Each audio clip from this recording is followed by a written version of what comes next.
जय श्री राधे राधे। आपका स्वागत है आपके अपने YouTube channel Ajay official Radhe में। आप श्रीमद् भागवत कथा का श्रवण कर रहे हैं और आप श्रीमद् भागवत कथा के पिछले वाले पार्ट में आपने सुना होगा कि आत्मदेव ब्राह्मण ने वन में जाकर तपस्या कर अपने प्राण को त्याग दिया।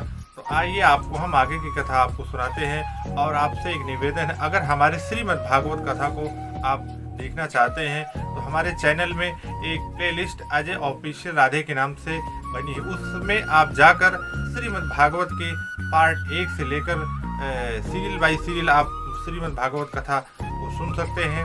तो आइए आपको सीधे हम कथा की ओर ले चलते हैं। धुंधकारी की अधोगति और गोकर्ण द्वारा श्रीमद् भागवत सुनने से मोक्ष की प्राप्ति। सूत जी बोले, हे सौनकादि ऋषियों, आत्मदेव के वन चले जाने के बाद धुंधकारी ने अपनी माता को बहुत सताना शुरू कर दिया। एक दिन अपनी माता को मार पीट कर कहा, मुझे गड़ा हुआ धन बताओ, नहीं तो मैं तुम्हारे प्राण ले लूंगा। धुंधली ने अपने प्राण उस दिन यह कहकर बचा लिए कि मैं कल बताऊंगी, परंतु दूसरे दिन वह सोचने लगी कि घर में तो कहीं धन गड़ा ही नहीं है, मैं कहां से बताऊंगी। वह यही सोचकर एक कुएं में गिरकर मर गई। तब गोकर्ण ने सोचा, अब यहाँ रहना ठीक नहीं है। वह भी तीर्थ करने के लिए चल दिया।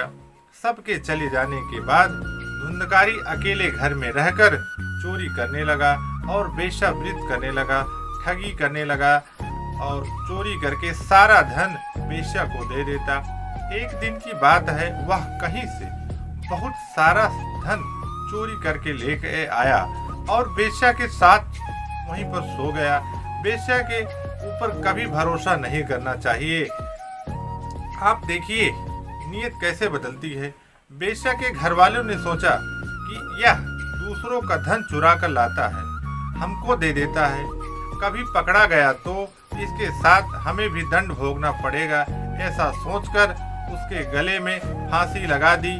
जलती हुई लकड़ी से पीट पीट कर मार डाला और उसको उसी स्थान पर गड्ढा खोदकर गाड़ दिया। कुछ समय के बाद पड़ोसियों ने पूछा, तुम्हारे घर पर धुंधकारी दिखाई नहीं देता है। तो वेश्या ने कहा, धुंधकारी व्यापार करने के लिए बाहर गया है। तब सूत जी ने कहा, हे ऋषियों, एक बात ध्यान से सुन लो, वेश्या कभी किसी की नहीं होती है।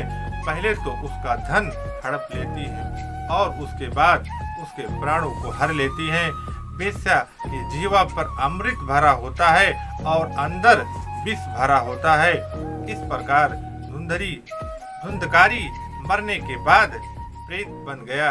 तब उसको गर्मी सर्दी बरसात उसको भूख प्यास सताने लगी। उसके बाद गोकर्ण को पता चला कि हमारा भाई धुंधकारी मर गया है और उसका क्रियाक्रम नहीं हुआ है। तब उसने गया में जाकर उसका श्राद्ध कर दिया। कई तीर्थ करने के पश्चात जब गोकर्ण घर आया और रात को वहीं सोया तो उसने धुंधकारी को कभी बैल, हाथी, कभी भैंस, कभी मानव के रूप में देखा। तो गोकर्ण ने पूछा कि भूत, प्रेत अथवा राक्षस में से कौन हो। उसकी बात को सुनकर धुंधकारी रोने लगा। उसमें बोलने की सामर्थ्य नहीं थी, वह बोल नहीं पाता था और बस केवल रोता ही चला गया। उसकी यह दशा को देखकर गोकर्ण ने मंत्र पढ़कर जल छिड़का।